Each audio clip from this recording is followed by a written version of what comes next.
Il faut savoir garder toujours sa bonne humeur. Garder sa bonne humeur, garder sa bonne humeur. Il faut savoir garder toujours sa bonne humeur. C'est ça le secret du bonheur. Bonjour et bienvenue à cet épisode de Tous les profs en parlent avec Azra et Stéphanie. Je m'appelle Azra et je suis la PDG de Zélexio. Moi, c'est Stéphanie, je suis la directrice du développement pédagogique chez Zélexio. Donc, l'émission, en fait, c'est une émission qui sert à démystifier plusieurs sujets en éducation dans une ambiance chaleureuse et conviviale avec un invité surprise.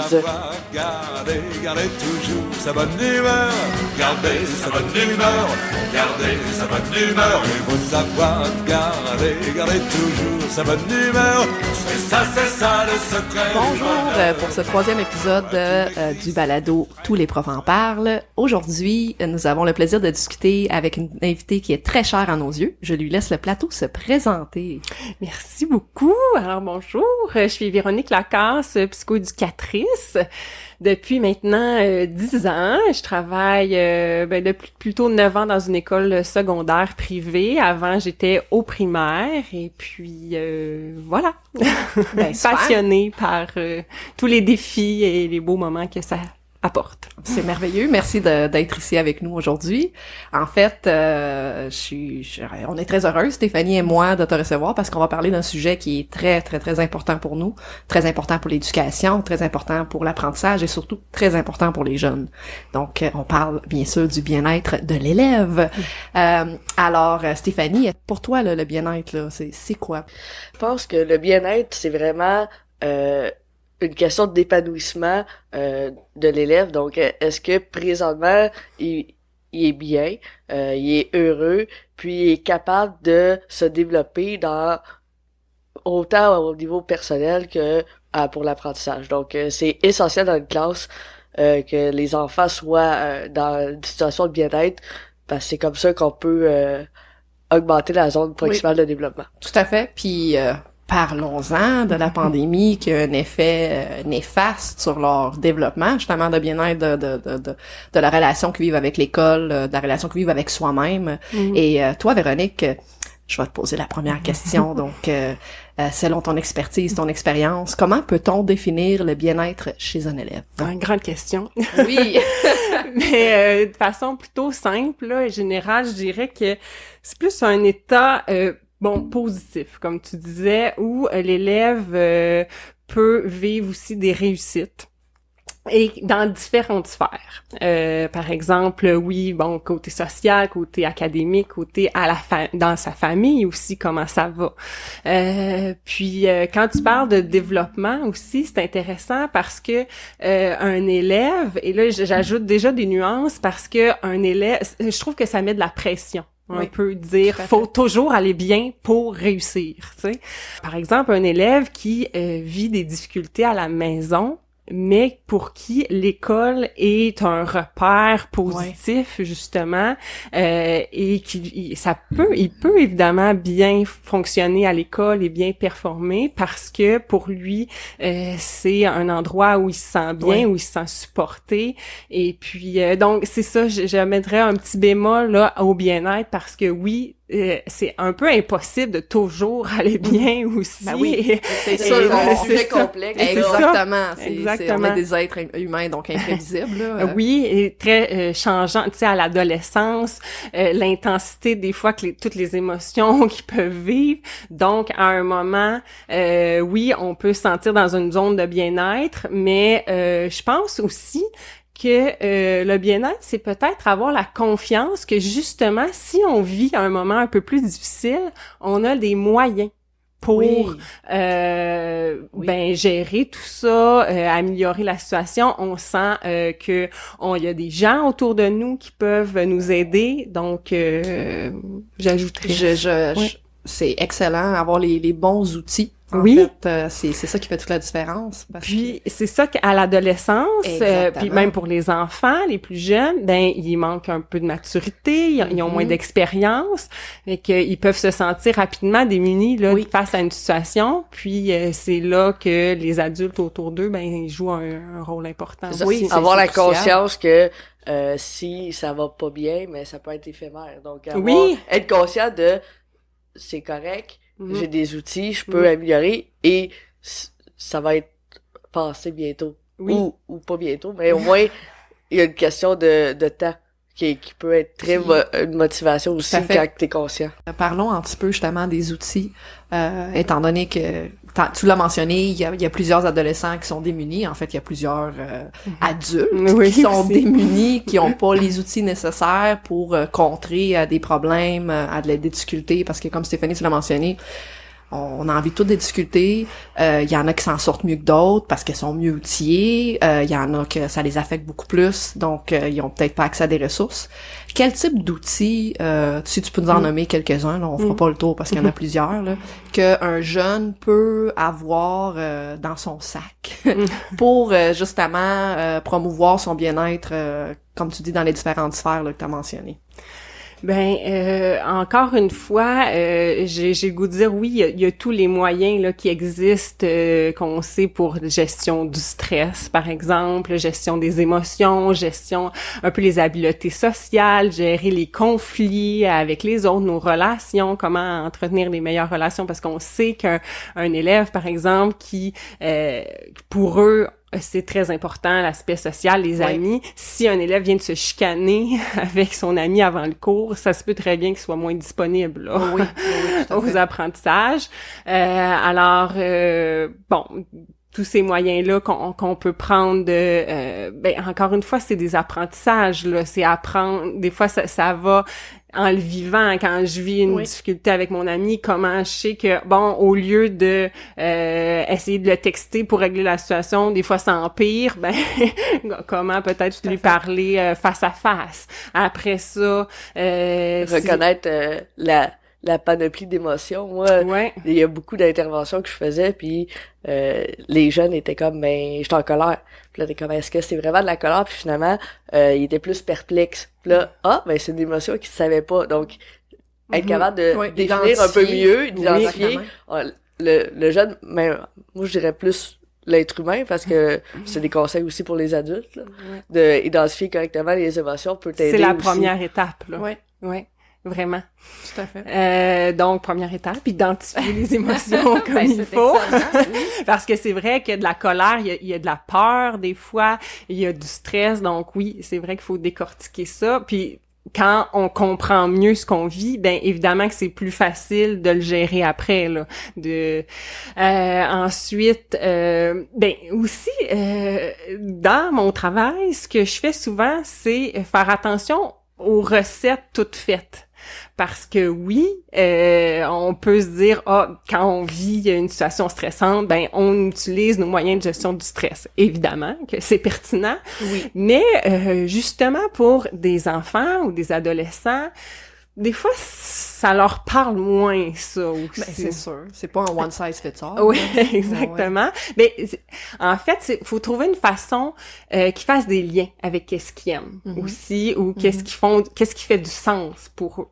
Par exemple, j'ai toujours en tête là quand j'ai travaillé plus avec les enfants, des fois une façon de se concentrer à l'école, par exemple. Ben des fois des petits garçons qui me disaient justement, ben pourquoi quand j'arrive à ma pratique de soccer ou ma pratique de hockey, là, je suis vraiment concentrée, puis alors qu'à l'école, ben comment on peut faire pour, si t'es capable dans une sphère de ta vie d'être concentré, pourquoi pas essayer de le transférer ailleurs, alors faire des liens, se coller un petit collant de hockey ou de soccer pas loin de son bureau, son coffre à crayon pour se rappeler que quand je suis dans cet environnement-là, je suis capable de plus me concentrer. Donc c'est un exemple là, mais pour dire comment on peut essayer de transférer les connaissances, les acquis que les élèves ont déjà dans d'autres sphères, tout ça aussi pour leur donner confiance. S'ils savent qu'ils sont capables dans une sphère, pourquoi pas? C'est ça. C'est ça s'apprend, c'est du modelage, là. Oui, y exactement. aller tranquillement, étape par étape, pour l'amener à faire le lien par lui-même. Oui. Mais ça doit être beaucoup de travail. Oui. Oui, puis c'est constant, Et parce que les émotions changent, fait que les outils changent également selon son besoin. Et l'évolution, tu sais, la maturité aussi. Bref, c'est comme personnaliser, différencier Tout à fait. les outils pour que ça soit plus significatif pour l'élève. Là. Je personnaliser mon mot préféré. J'adore. Puis j'aime ce que tu as dit au début parce qu'on parle justement du bien-être chez l'élève. On a tendance à dire « Ah, y es-tu bien à l'école? Y es-tu bien à l'école? » Puis je trouve ça merveilleux que tu as amené justement l'aspect de oui, il y a beaucoup d'élèves qui se sentent bien à l'école parce qu'ils vivent des difficultés ailleurs, dans d'autres sphères. Des fois, c'est l'inverse. Des fois, ça peut être qu'ils vivent pas bien, ils sont pas bien à l'école, tandis qu'ils sont bien dans d'autres sphères. Donc, c'est vraiment un équilibre, en fait, de voir chaque médaille à deux côtés. Donc, le bien-être, ça peut être perçu autant dans les sphères personnelles que dans les sphères de l'école. Tantôt, t'as mis... écoute, t'as dit le mot, puis on va en parler. C'est un sujet important. En fait, c'est un sujet qui est très lourd présentement, surtout suite à la pandémie. On voit qu'il y a une grande augmentation. T'avais parlé de stress, des outils, comment gérer le stress. C'est notre quotidien, ça fait partie de notre quotidien. Là, on voit stress, on voit l'anxiété, qui sont deux choses complètement différentes. T'avais parlé de gérer le stress. Moi, j'ai entendu dire, moi j'aimerais ça que tu me donnes ton opinion, de la pleine conscience, que ça peut nous aider à prendre un petit recul pour gérer justement un petit peu cette partie-là. Tu pourrais-tu nous expliquer ce que c'est la pleine conscience et comment qu'on s'y prend? Ouais. Ben en fait, c'est très simple, là. La pleine conscience. On peut faut d'abord, je veux absolument dire que c'est une méthode complètement là reconnue, efficace et scientifique. Là, il y a rien d'ésotérique là-dedans parce que des fois on peut avoir tendance à penser ça, c'est bon, méditation ou peu importe là. Mais ça se nomme aussi présence attentive. Alors, l'objectif de ça, c'est qu'on sait que l'anxiété vient souvent du fait que soit on se projette dans l'avenir et on anticipe le pire, ou on est dans le futur, dans le passé, en train de ruminer le passé, justement. Et là, dans ces deux moments-là, on n'est pas dans le moment présent. Et c'est dans le moment présent qu'on a du contrôle, parce que dans ces deux moments-là, dans le futur et dans le passé, on n'a pas de contrôle. Et c'est ça qui peut être aussi insécurisant et tout. Tout à fait. Donc, c'est dans le moment présent qu'on sait qu'on a du contrôle parce que c'est juste ça qui existe, le moment présent. On a bien beau tout faire, les scénarios catastrophiques, mais qui n'arriveront probablement pas de toute façon. Alors, voilà, la pleine conscience, ça nous aide à justement se ramener dans le moment présent. Il y a plusieurs façons, mais une des façons, moi, que j'aime beaucoup parler avec les élèves parce que c'est très concret et c'est très facile. On peut faire ça n'importe quand. Donc, ils peuvent le faire à la maison. À l'école, tout le temps. Super. Bon, on écoute les conseils. C'est de se ramener à nos 5 sens. Parce qu'avec nos sens, ben on sait qu'on est dans le moment présent. Par exemple, qu'est-ce que je vois présentement? Je détaille ce que je vois et je peux pas voir autre chose dans ma vie en ce moment avec mes yeux, là. Moi, je l'avais essayé avec mes élèves au premier cycle, puis j'utilisais beaucoup l'ouïe. Donc, fermer les yeux, rester concentré, puis essayer d'écouter 3 choses dans la classe. Puis là, c'était, mettons, le concierge qui passait la Zamboni de plancher, l'oiseau dehors. Puis chaque élève avait écouté quelque chose de différent. Puis ça faisait un début de cours beaucoup plus calme, puis beaucoup plus ouvert à l'apprentissage. J'ai eu des bons commentaires des élèves. Puis pour l'apprentissage, j'ai vu des améliorations pour le début de période. Ouais, j'en doute pas, parce que ça nous permet de nous recentrer justement très concrètement. Alors, c'est ça, qu'est-ce qu'on voit, qu'est-ce qu'on entend, qu'est-ce qu'on touche. On utilise les 5 sens. Exactement. Puis on prend un moment de tranquillité. Là. Oui, parce qu'on tu sais, les jeunes, des fois, on dit souvent respire, là, pour se calmer. Et c'est vrai. Pourquoi on parle de, qu'il faut respirer, prendre des bonnes respirations? C'est parce que c'est un autre indicateur qu'on est dans le moment présent. Quand on se concentre sur notre respiration, étant donné, évidemment, on peut pas respirer dans le futur, dans le passé. Exactement. Alors, ça nous confirme qu'on est dans le présent.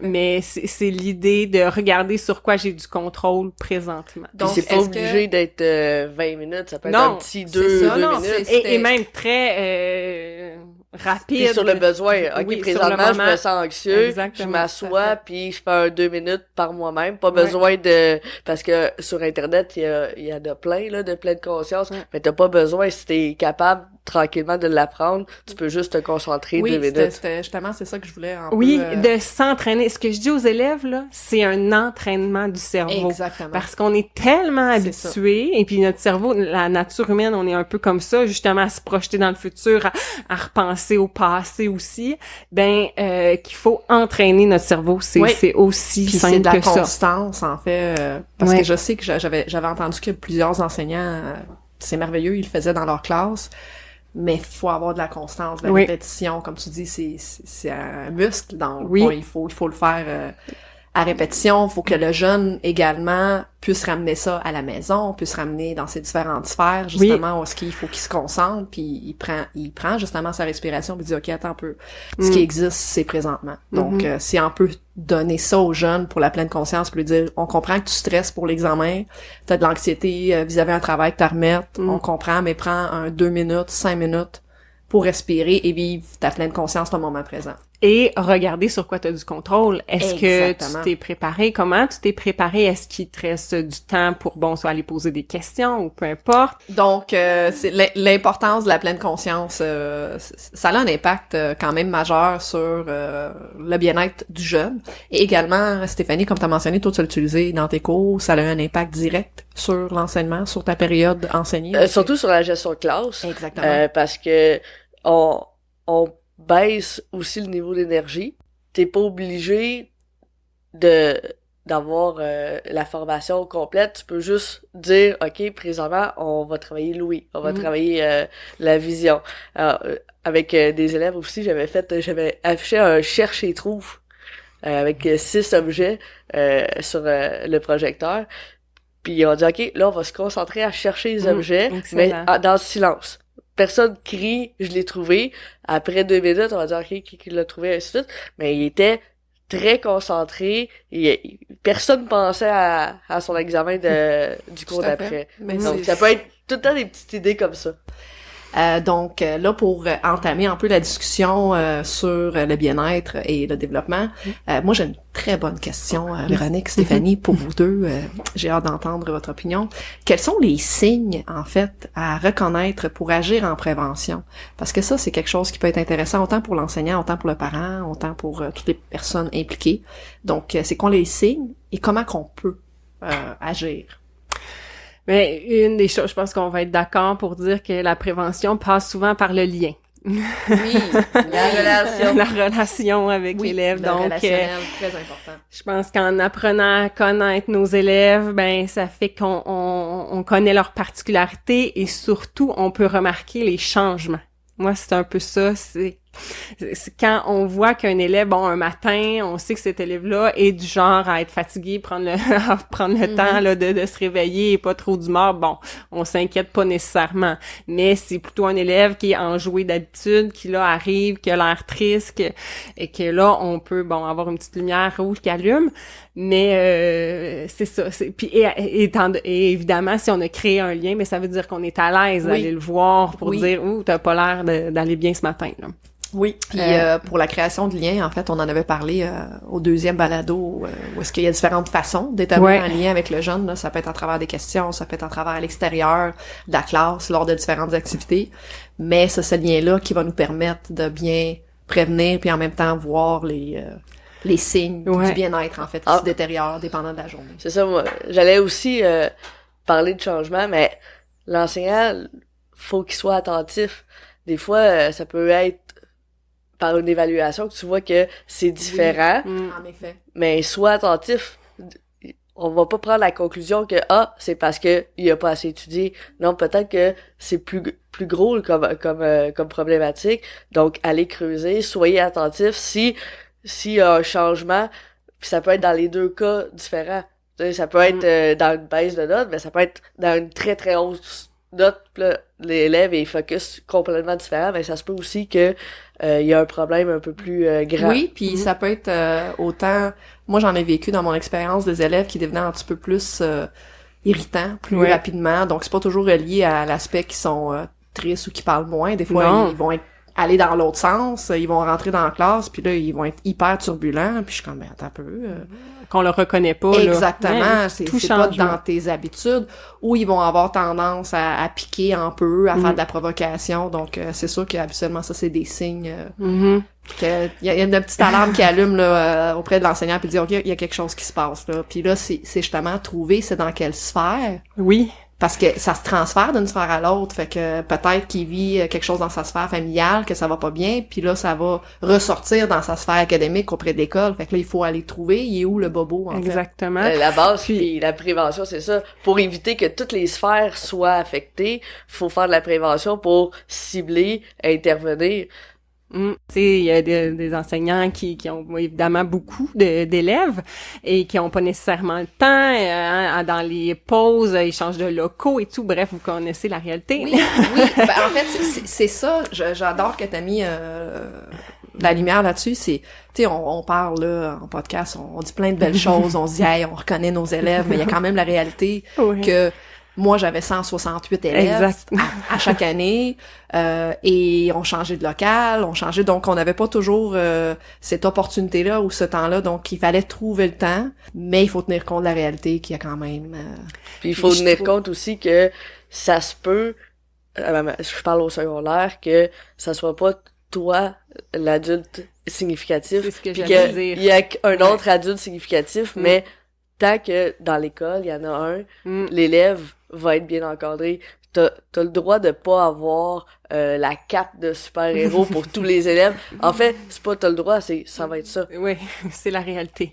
C'est l'objectif de l'école, en fait, je dirais pour les élèves, c'est qu'il y ait au moins un adulte significatif. Oui. Puis entre collègues, justement, on peut s'entraider, de dire, hey, j'ai remarqué que tel élève a pas l'air de bien aller. C'est toi qui Toi, as un lien t'as avec. l'air d'avoir un meilleur lien. Comment tu pourrais trouver une façon là d'entrer en contact avec lui là.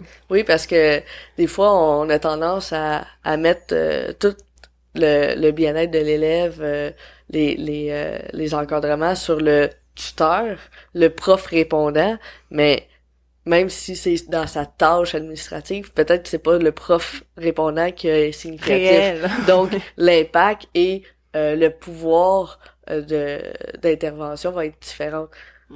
Mais d'où Oui, le beau puis- travail d'équipe. Exactement, c'est essentiel. Puis tantôt vous l'avez mentionné, on va reconnaître les signes, mais comment on peut intervenir autre que lui demander comment il va. Ce jour-là, mettons, on constate que le jeune, il y a quelque chose qui va pas bien, mais ça veut pas dire aussi qu'ils vont tous nous étaler ça. Ah ben là, écoute, il y a telle chose. Ils vont la majorité du temps, ils vont dire ah non, c'est correct, c'est beau. Bye, bonne C'est journée. pas en lien avec ton cours. Exactement.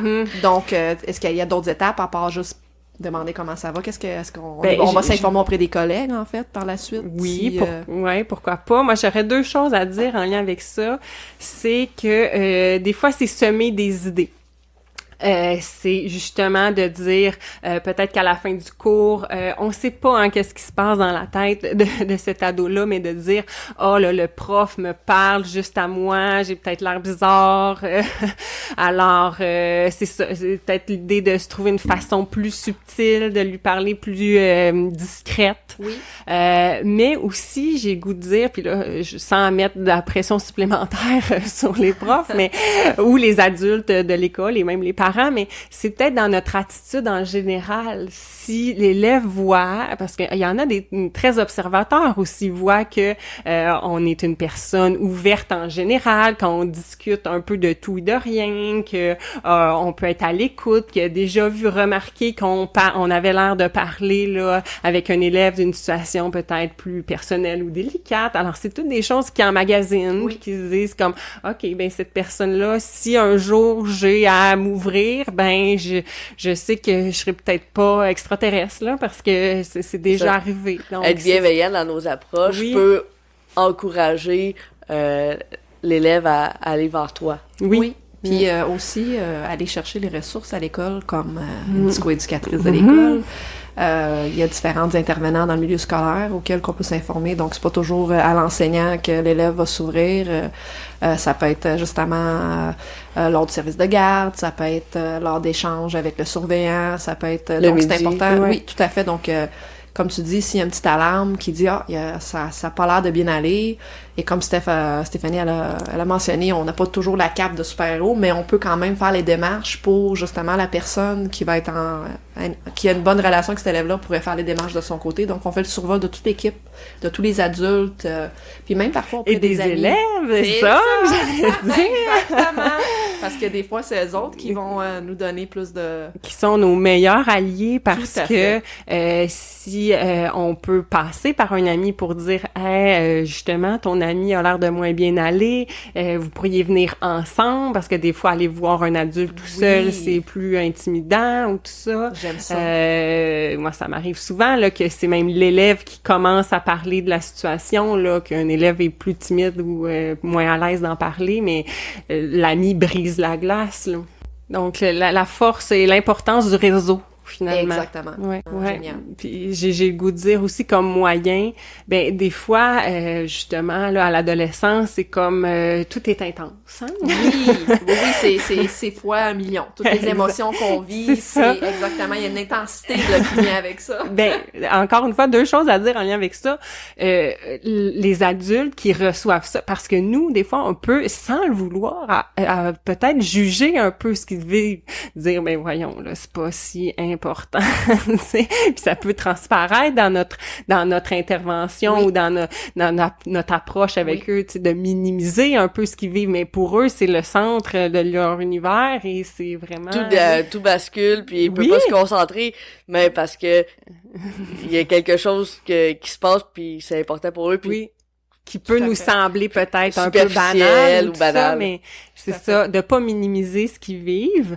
Et puis, ben c'est l'idée aussi de quand on sent qu'un ado est justement dans cette montagne-là d'émotions, peut-être se ramener à leur repère. Parce que là, ils ont l'impression que tout est chaviré ou tout le monde est contre eux. Ben souvent, tout le monde, c'est 3 ou 4 personnes aussi. Exactement, mais c'est pour eux, c'est amplifié. Mais l'idée, c'est de regarder leur repère. Qu'est-ce qui n'a pas changé? Et finalement, ils se rendent compte que, OK, il y en a beaucoup de choses qui n'ont pas changé sur lesquelles je peux m'appuyer. Tout à fait. La lourdeur d'un enseignant, en fait, de tous les adultes, le personnel non enseignant également à travers une école est immense parce que on ne fait pas juste passer des apprentissages académiques, mais il y a des apprentissages beaucoup plus importants qui sont les apprentissages émotionnels, sociaux, la gestion, exactement. Et là, moi, j'ai toujours trouvé un avantage parce qu'on voit tellement, moi, j'ai enseigné au secondaire, donc j'ai tellement vu d'adolescents qu'il y a il y a certains types de comportements qu'on était capable de reconnaître, on était capable d'être mieux outillés parce qu'on l'avait vu, on l'avait reconnu. Et parfois, je me disais, ça doit pas toujours être évident pour les parents parce que ils ont 1, 2, 3 ados. Il y en a qui sont courageux, il y en a 5.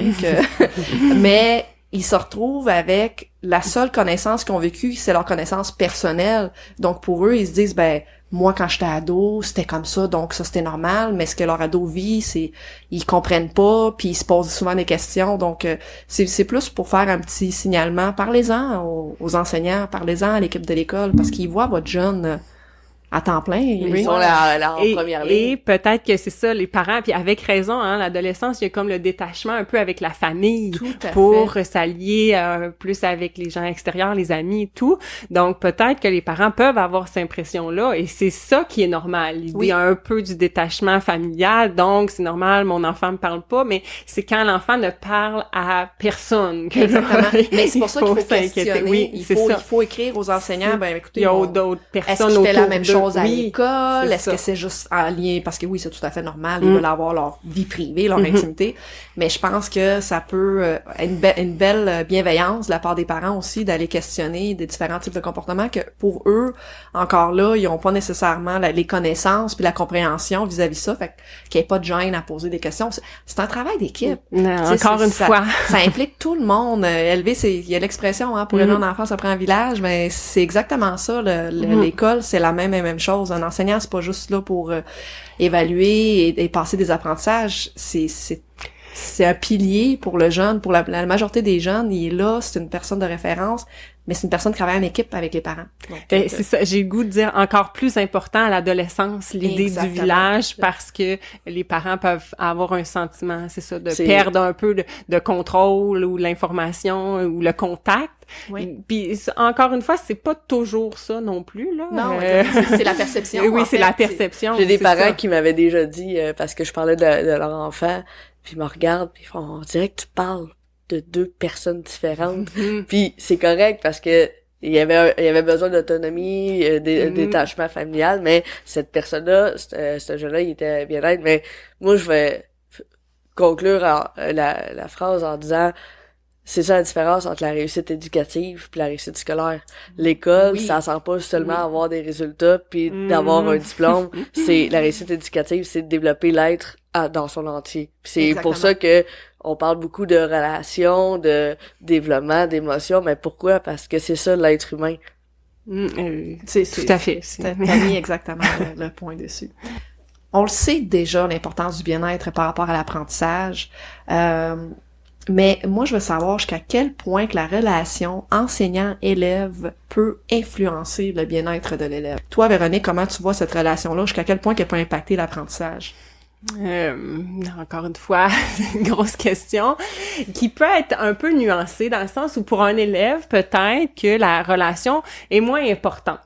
Il y a des élèves qui sont un peu, ça peut leur moins, tout à fait. C'est pas important. L'enseignant, lui, il est intéressé à la matière ou moins à la matière, mais bref, il accorde un peu moins d'importance à ça.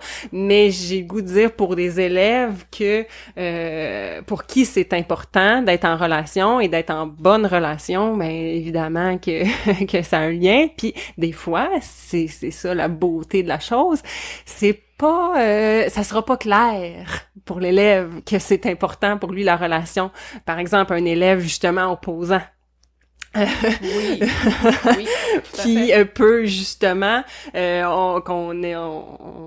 on pense qu'il nous aime pas, on pense qu'il veut pas être en relation avec nous, on pense qu'il se fout de notre cours et tout, mais au contraire, peut-être si on prêtait un peu plus d'attention, qu'on a essayé de le découvrir un peu différemment que juste l'élève opposant, ben peut-être qu'on découvrirait autre chose de cet élève-là et qu'on verrait que OK, en ayant un bon lien, en n'étant pas toujours en confrontation, bien évidemment. Qui va baisser les barrières. Oui. Des fois, quand t'es en opposition, mais t'es en opposition aussi par qu'est-ce que l'enseignant reflète, puis pour les élèves, des fois, c'est la matière. Oui. Donc, l'opposition peut amener l'opposition à la matière, donc l'opposition à l'apprentissage. C'est un fait. J'ajouterais aussi les difficultés.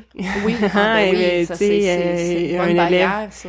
Qui a particulièrement de difficultés dans ton cours, ben, et là, il y a tellement de choses qui peuvent jouer l'estime de lui-même, il se sent moins bon, donc, qu'est-ce qu'il a le goût de faire? Ben, il a le goût un peu de niaiser, de faire n'importe quoi, ça vous met en confrontation, donc, l'importance, encore une fois, d'aller au-delà de, c'est un peu comme un iceberg, là. Le comportement de l'opposition et c'est la chose qui paraît, mais il faut aller voir en dessous, là. Ouais. Oui, c'est exactement ça. Est-ce qu'il y a une façon qu'on peut cibler, ou est-ce que c'est des élèves qui ont tendance à être un petit peu plus difficiles à cibler, qui vivent des difficultés peut-être de bien-être dans d'autres sphères, parce qu'ils veulent pas, ils arrivent à l'école, et là, ils sont heureux, ils sont contents d'être là parce que c'est leur échappement de leur réalité dans d'autres sphères.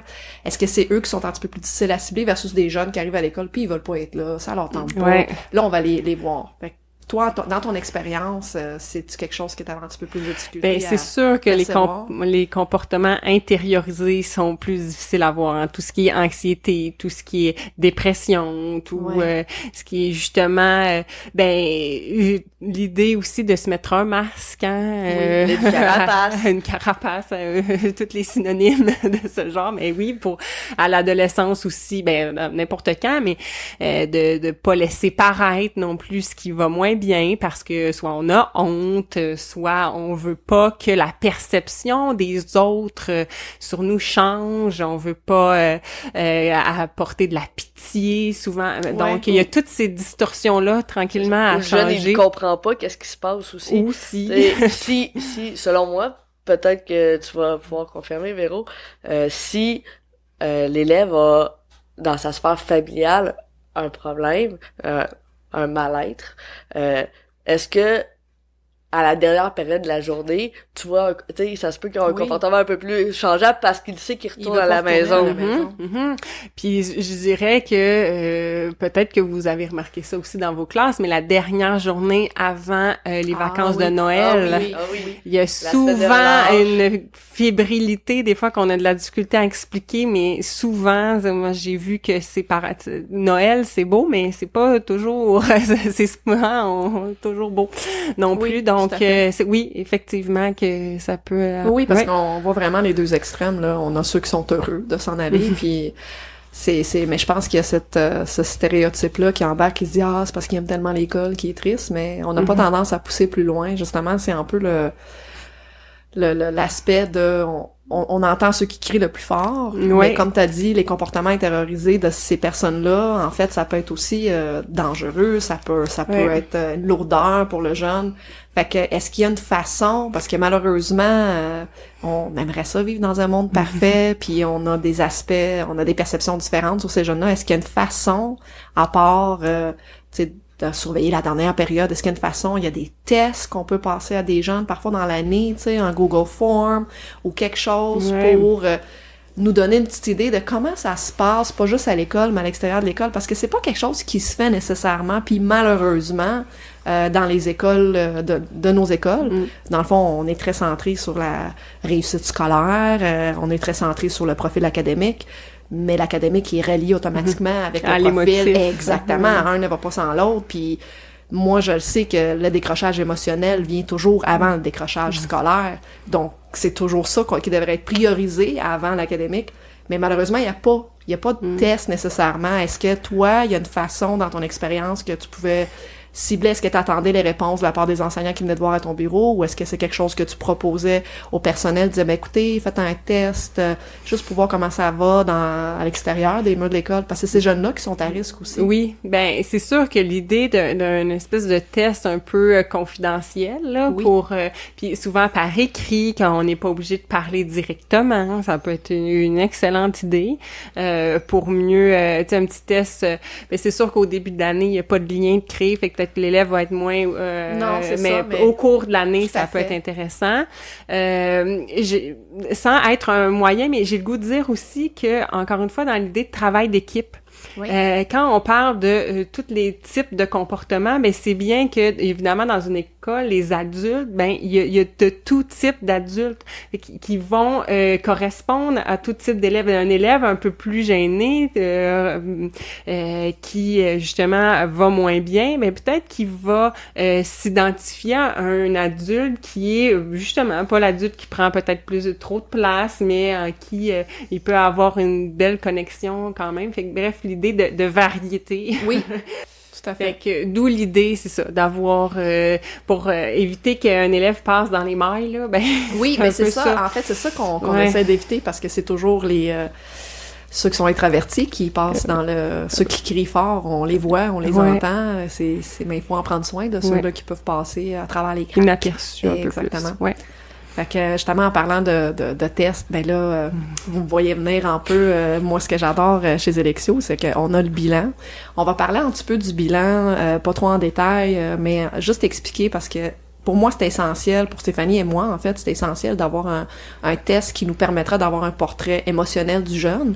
Et c'est le premier test, en fait, qui est offert dans les écoles où est-ce que le jeune peut passer le test 2 à 3 fois au courant de l'année, parce que n'importe quel test émotionnel, dont on avait parlé tantôt avant l'enregistrement, Véronique et moi, c'est un portrait du moment. Mm-hmm. C'est pas un portrait de toute l'année pour les années à venir. Donc, le jeune qui sent bien, il se sent bien présentement. Mm-hmm. C'est tellement variable. Exactement. Fait que dans 2 semaines, peut-être qu'il sera plus bien parce qu'il y a eu d'autres actions, il y a eu d'autres interventions.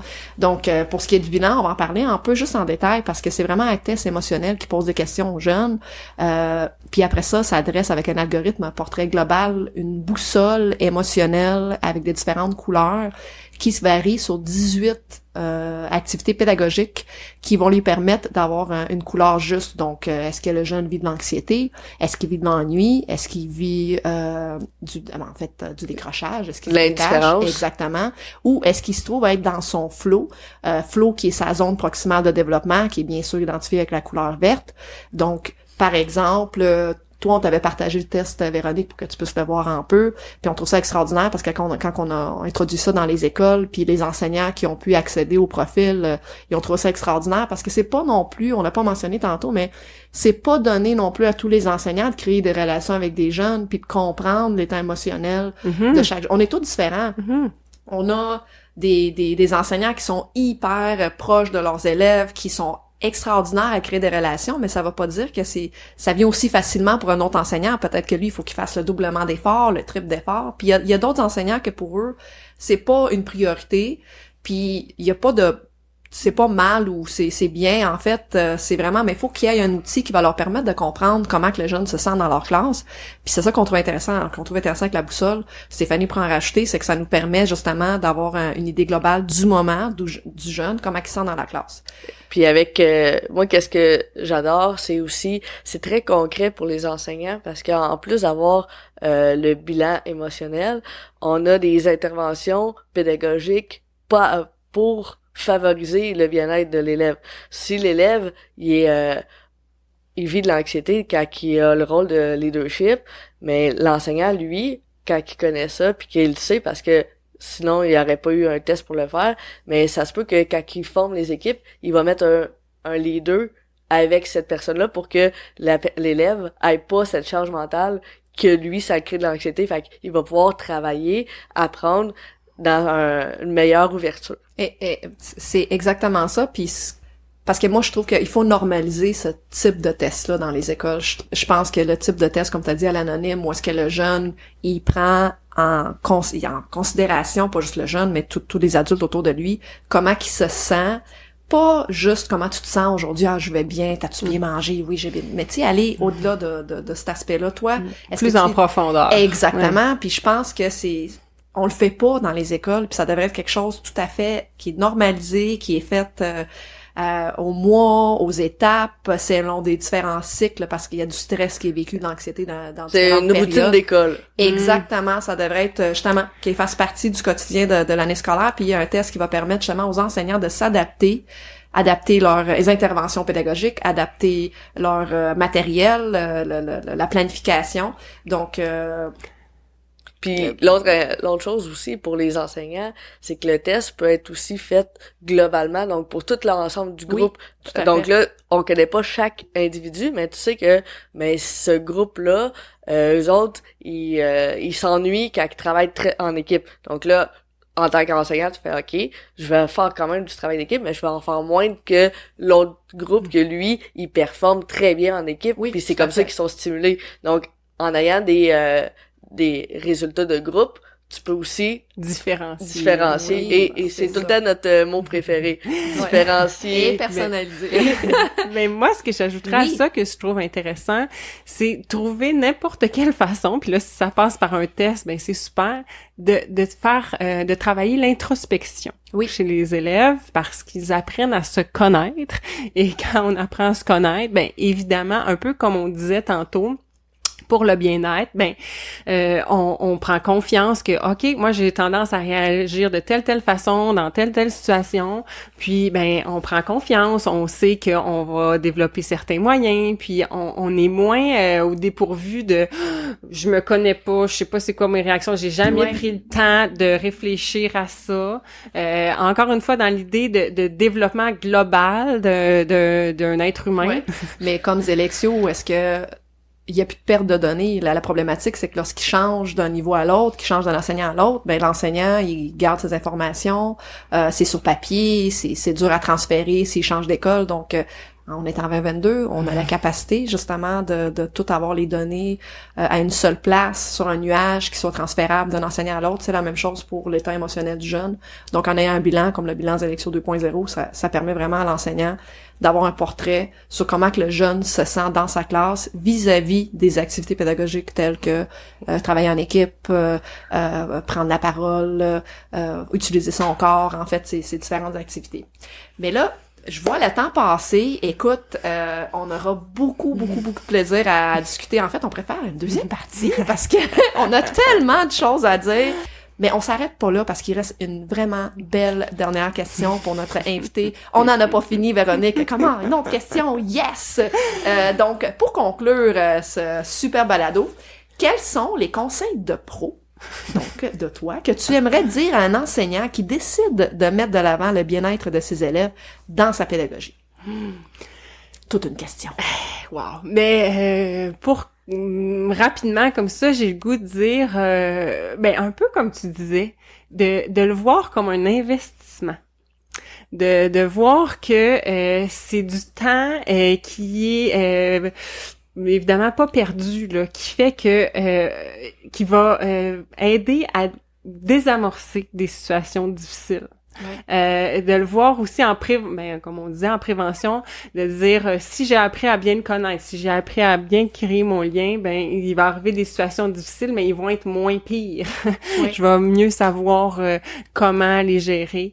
Donc, mais j'ai le goût d'essayer de trouver aussi autre chose que le lien. Parce qu'on a parlé beaucoup du lien pour... Tout à fait. Il y a différents aspects aussi, là. Oui, pas juste le lien. De trouver comme enseignant votre couleur qui fait que vous êtes bien dans votre classe. Oui, puis d'être transparent, d'être un peu de faire de faire du modelage. Si une journée vous allez moins bien, vous avez le droit de le nommer un peu sans être nécessairement un grand livre ouvert, mais pour démontrer que des fois les adultes aussi on va moins bien, puis comment juste en le nommant. Écoute, j'ai les yeux là, j'ai l'écoute là. C'est vrai que tu dis OK, aujourd'hui, je me sens un peu stressée, donc puis honnêtement, moi je le faisais avec les élèves là, puis ils sont tellement ouverts, puis ils font OK, d'accord. Tu es un être humain, toi aussi. Puis j'ai des élèves que des fois je disais je suis je suis un peu plus fatiguée, fait que j'aimerais ça que faire attention pour la gestion de classe. J'ai moins de patience. Je sais que j'ai moins de patience. Puis je le disais en début de période, j'avais des élèves qui venaient me voir puis qui disaient mais est-ce que ça va? Puis c'est beau comme développement. J'adore ce que t'as dit, Véronique. C'est en étant des modèles aussi nous-mêmes de gestion de nous-mêmes, de nos émotions, d'être authentique, de montrer que oui, on a des moments aussi des fois plus difficiles. Puis je pense que pour eux, ça peut aussi enlever une pression de l'élève. OK, mais mon prof, c'est un être humain. Ouais. Ça peut susciter de l'empathie, ça peut ouvrir. Mais là, on dirait qu'on revient toujours au lien, mais ça... Oui, c'est ça. Puis tu sais, juste faire un petit bémol, verbaliser l'émotion, en fait, la nommer, puis créer un sentiment de partage dans la classe, puis de sentiment d'empathie. Parce que des fois, ils ont l'impression, ils nous voient rapidement comme des adultes en autorité. Donc, des fois, on a déjà le goût de s'opposer juste parce qu'on est un adulte en autorité, mais de voir tranquillement comme un être humain. Mais parenthèse, on dirait que les élèves sont toujours surpris de nous voir ailleurs qu'à l'école, comme si on n'existait pas. Ailleurs, en fait, on est épicerie. Il faudrait faire un balado juste là-dessus, les traumatismes lorsque les élèves nous voient à l'extérieur de l'école, comme tu sors de l'école. C'est un peu ça, leur faire voir qu'on est autre chose qu'un adulte en autorité. Exactement. Oui, puis c'est pas stoïque. En fait, c'est ça. On vit des hauts puis des bas comme vous les jeunes. Mhm. Puis si on est bien dans notre classe, ben j'imagine que ça va transparaître aussi, puis ou dans notre métier, peu importe. Puis que, mais encore une fois, j'ajoute la nuance qu'on n'est pas obligé de toujours bien aller. C'est vraiment l'idée de, en général, si on est bien dans ce qu'on fait, ben j'imagine que ça va aussi transparaître un peu. On a pas parlé, on a parlé beaucoup du bien-être de l'élève, mais ça commence avec le bien-être de l'enseignant dans sa classe. Oui. Parce que si lui, il est pas bien, il veut pas être là, ça, on voit l'effet que ça peut faire sur les jeunes, là. Donc, oui, ça, c'est quand même très important. Merci de l'avoir mentionné. Ça en fait partie. C'est un cercle, hein. Oui. On est tout impliqués. Toi, Stéphanie, quelle question de pro as-tu? Je pourrais pas faire une meilleure conclusion que celle que Véronique vient de faire. Oui, ça finit en beauté. Oui. Moi, mon dernier conseil serait, je pense aussi aux jeunes profs.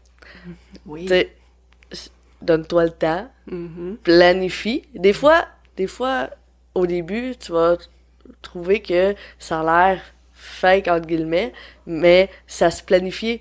OK, aujourd'hui, je vais essayer de faire ça comme intervention, puis ça se peut qu'au début, c'était un flop, mais parle aux élèves, OK, pourquoi ça n'a pas fonctionné, cette activité-là, tu sais, pourquoi... C'est un entraînement, ça aussi. Donnez-vous le temps. On peut pas rentrer dans le monde de l'enseignement puis se comparer au prof que ça fait 35 ans qu'il enseigne, que lui, sa relation... Il a fait des essais, il a fait des erreurs, il a appris. Il a l'expérience. Et voilà, donc, donnez-vous le temps, puis soyez authentique, c'est la meilleure chose que je pourrais dire. Mais on dirait que j'ai le goût d'ajouter pour les parents aussi. Oui, hein? oui. Comme parents. Les parents qui nous écoutent. Oui, comme l'idée de, des fois, s'ouvrir un peu sur aussi ce qu'on vit, ben, ça peut permettre à notre jeune, ben, de nous voir autre chose qu'un parent qui est sur son dos et tout ça. Donc, d'ouvrir cette porte-là. La communication, la transparence. Oui, des deux sens. Tout à fait. Avec des ados. Travail, peut-être que l'ado serait intéressé de savoir, hein, t'avais un gros contrat, t'es stressé, mais au lieu d'être un peu plus brusque à la maison, mais d'expliquer, c'est à cause que j'ai fait, demain j'ai une grande présentation, puis ça me stresse, donc ça se peut que j'aille moins de patience ce soir.